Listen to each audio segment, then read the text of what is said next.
어서 오세요. 방문해 주셔서 감사합니다. 참새 예수의 신학 교실입니다. 구독까지 해주신다면 큰 힘이 되겠습니다. 안녕하세요. 홍정수입니다. 여기는 조직신학 교실입니다. 지난 시간에 지금은 신학 공부하기 참 좋은 계절이다 말씀드렸는데 오늘도 그것의 연속입니다. 지금이야말로 신학 공부하기에 참 좋은 혼란의 계절입니다.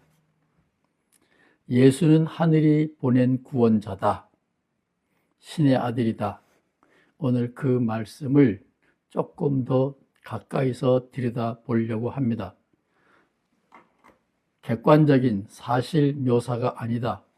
이런 말씀을 드렸는데 사실 묘사가 전혀 아니냐? 그건 또 아니죠. 사실적인 근거가, 객관적인 근거가 전혀 없다 그러면 시인의 이야기, 신앙 고백의 이야기, 연애 편지 이야기가 허무맹랑한 거짓말이 됩니다. 따라서 객관적인 사실 묘사가 아니다라는 말은 부분적으로만 맞고 부분적으로는 틀립니다. 머리에 쥐날라 그러나요? 지금 신학 공부하기가 참 좋은 것은 윤석열 전광훈 사건이 한국에는 있고 미국에는 트럼프와 그 주변에 추종자들의 사건이 있습니다. 그리고 그들은 모두 정교 분리 원칙이 뭔지 헷갈리고 있습니다. 물론 일반 백성들도 마찬가지고요. 그래서 지금은 신학 공부, 조직 신학 공부하기 참 좋은 계절입니다.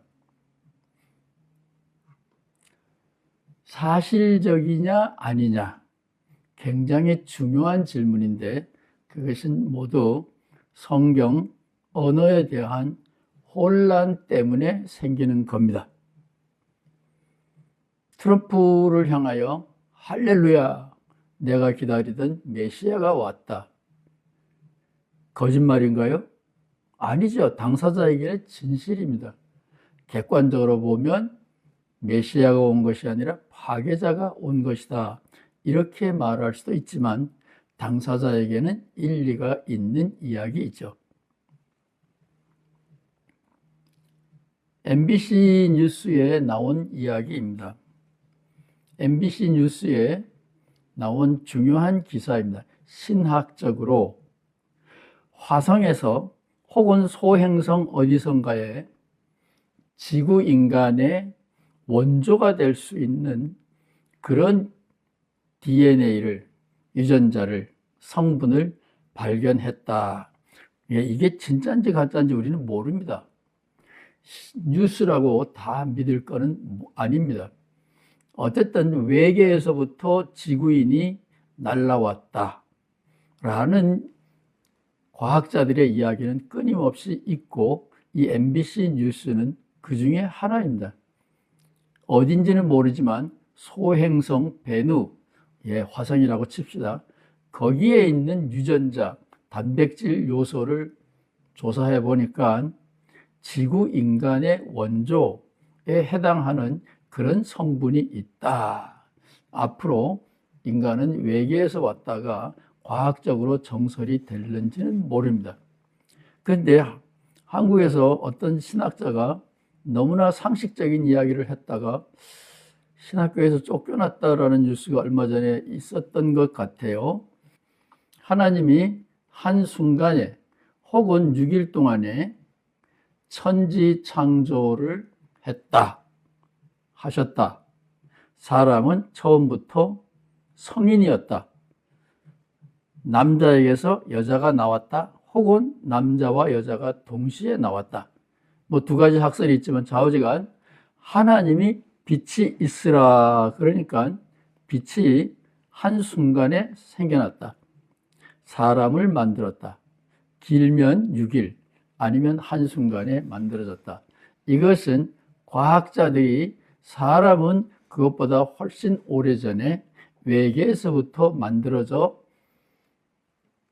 어떤 이유에서인지는 모르지만 우주 여행을 하고 지구에 정착하게 되었다라는 과학자들의 이야기와 충돌하느냐? 아닙니다. 성경에 있는 천지창조 이야기는 사실 묘사가 아니기 때문에 과학자들 이야기와 충돌해야 될 일이 전혀 아닙니다. 시인이 이 손가락을 보면서 아이스크림을 사주든 내 뺨을 만져주든 그대 마음이 얼굴이 생각납니다.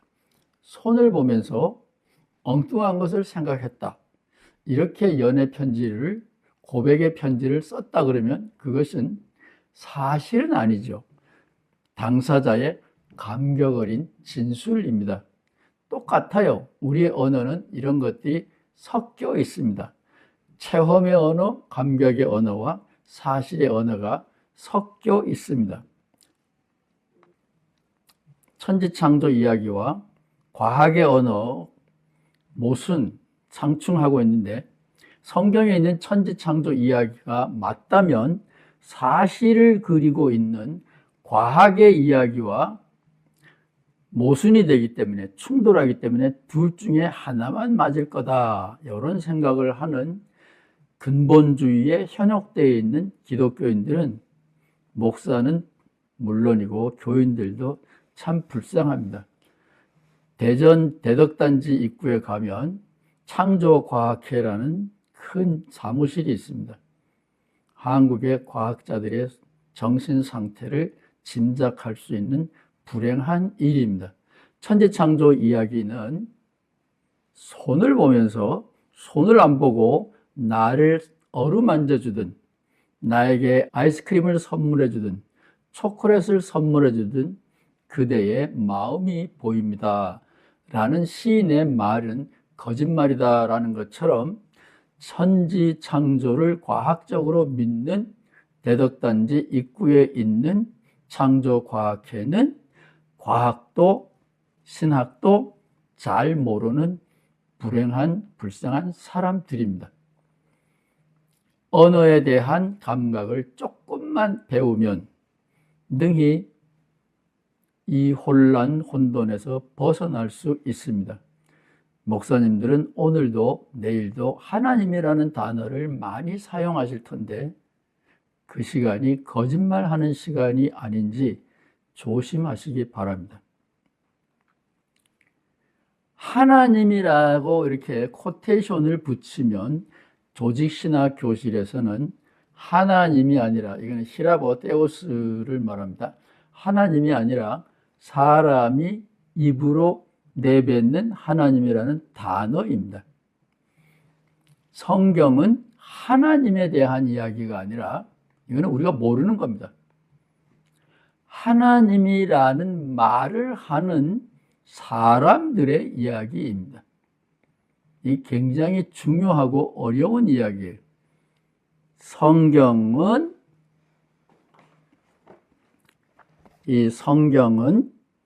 하나님의 말씀이다가 아니고 어떤 사람이 이 성경은 하나님의 말씀이다라고 말을 하는 거죠.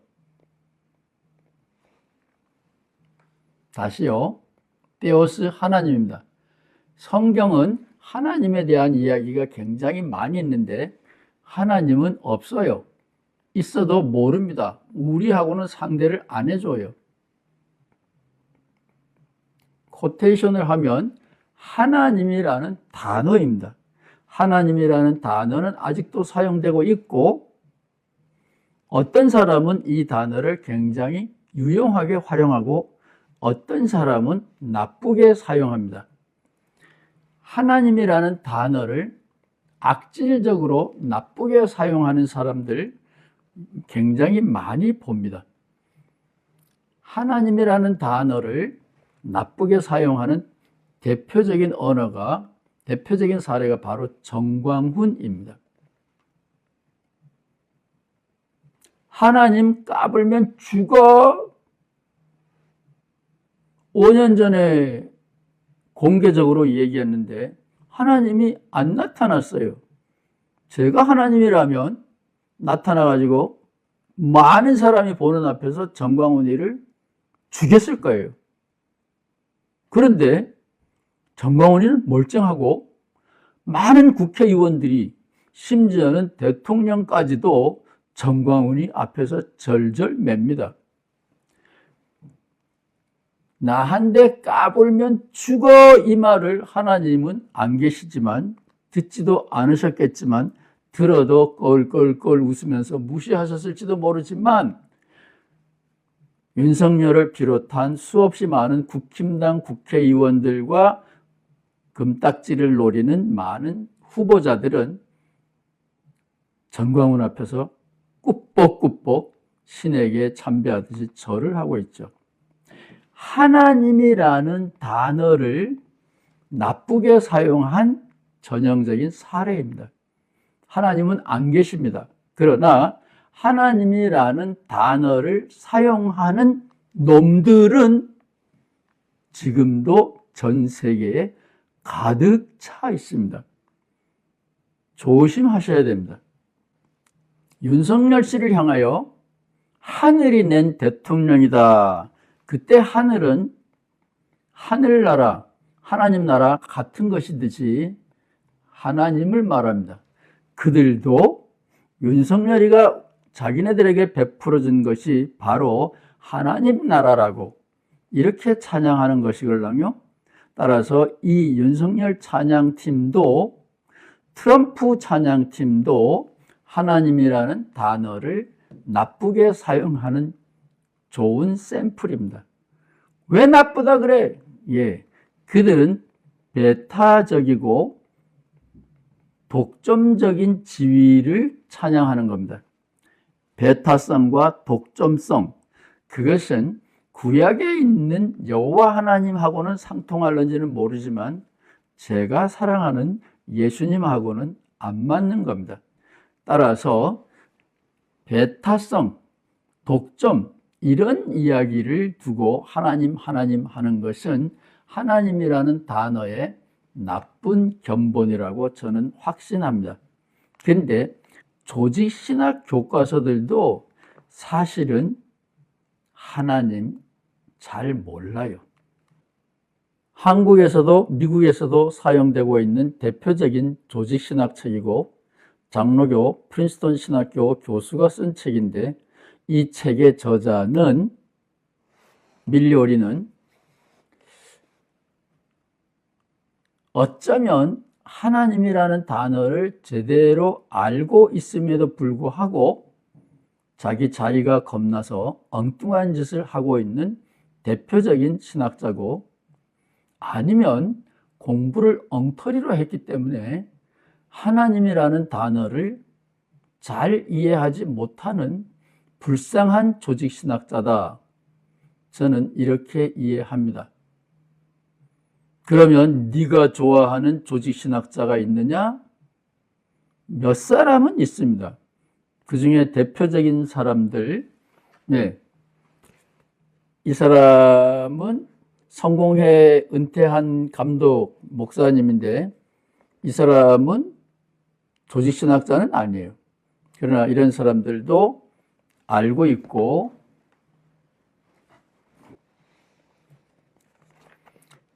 제가 제일 좋아하는 조직신학자는 단 큐핏입니다. 이런 사람들은 하나님이라는 단어가 무엇을 의미하는지 잘 알고 계시는 신학자인데, 그런 사람들은 소수에 불과합니다. 하나님이라는 단어를 제대로 사용한 훌륭한 샘플이 있습니다. 제 친구가 목회하는 교회에 다음 주일에 가서 설교하려고 미리 예행 연습을 하고 있습니다. 신약성경 요한복음이라는 책이 있습니다.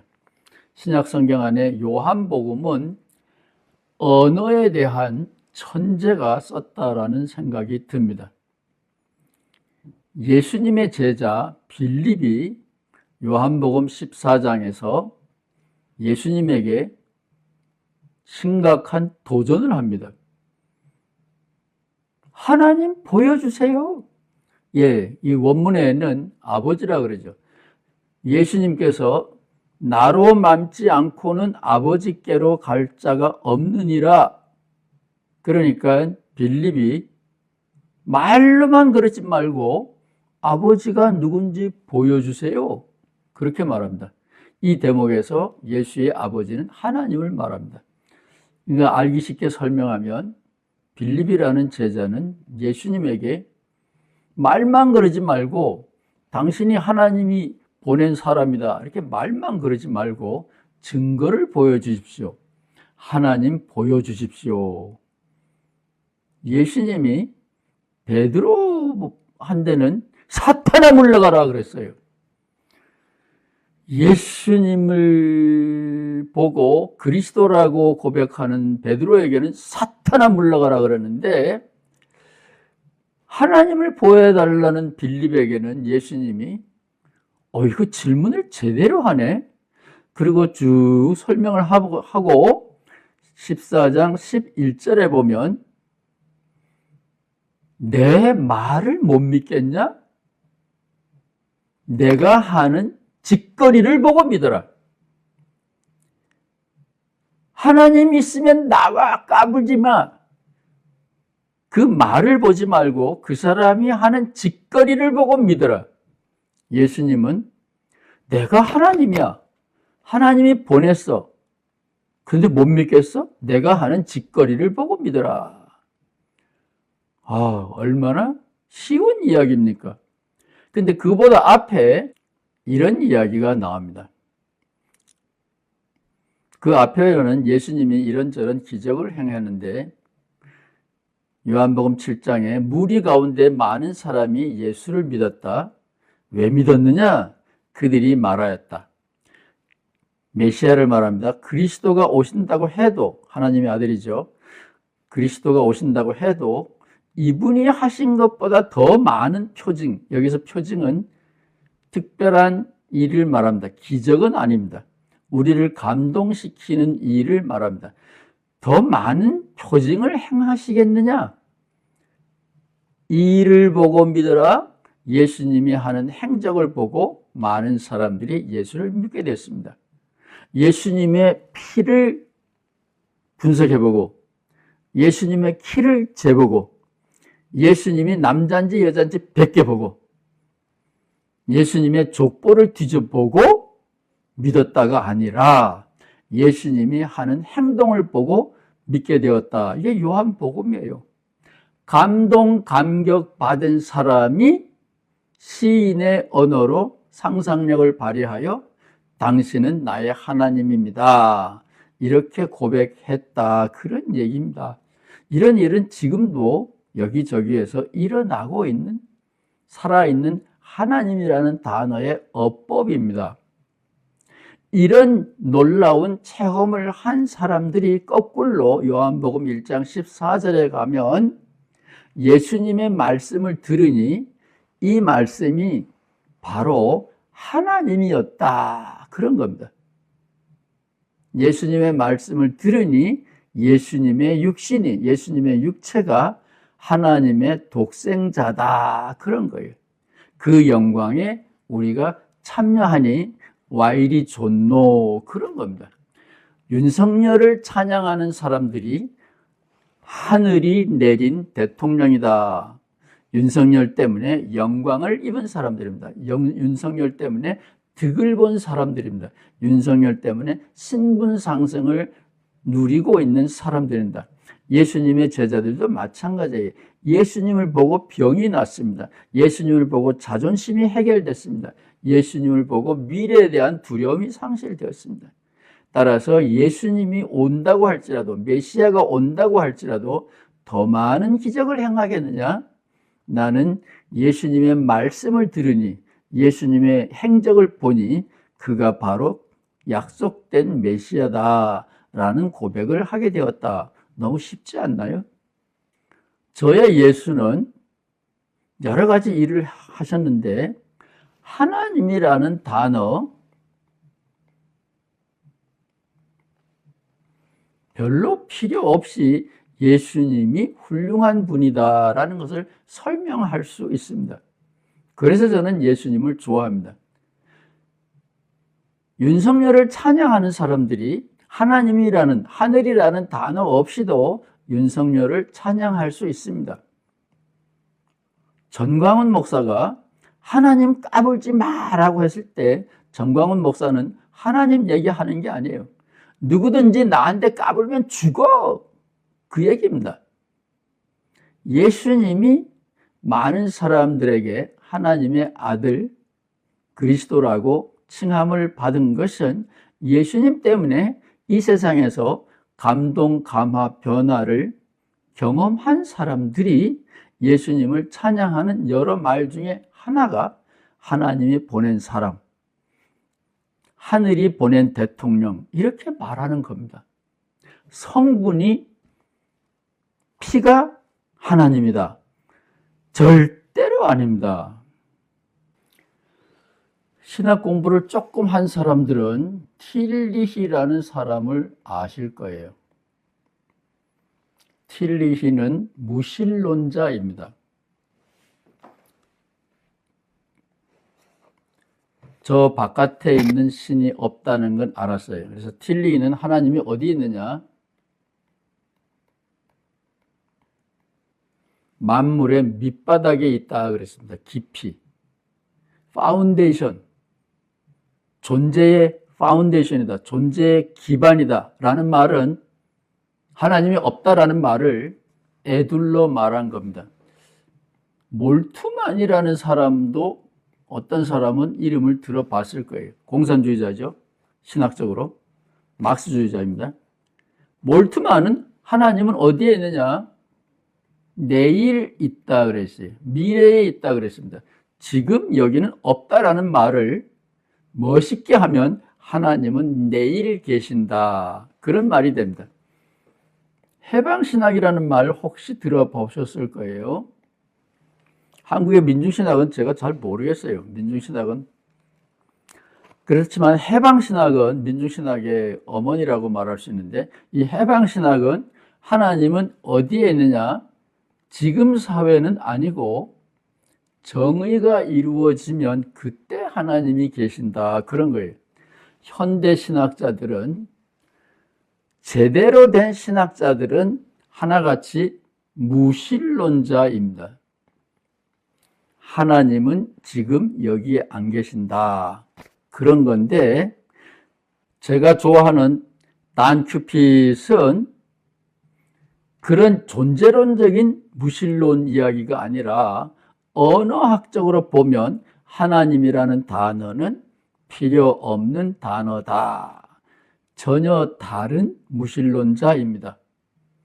저는 어떠냐? 예수님 얘기만 하면 된다. 저는 그런 입장입니다. 저는 하나님이 있느냐 없느냐 관심이 없고, 예수님을 만나면 네가 하나님이라는 단어가 필요 없어질 만큼 구원을 얻는다. 돈이 없어도 돈이 풍족할 때보다 더 기쁜 만족감, 사명감, 행복을 누린다. 저는 예수님 중심이고 예수님 이야기를 하기 위하여 이 미친 짓을 하고 있는 겁니다.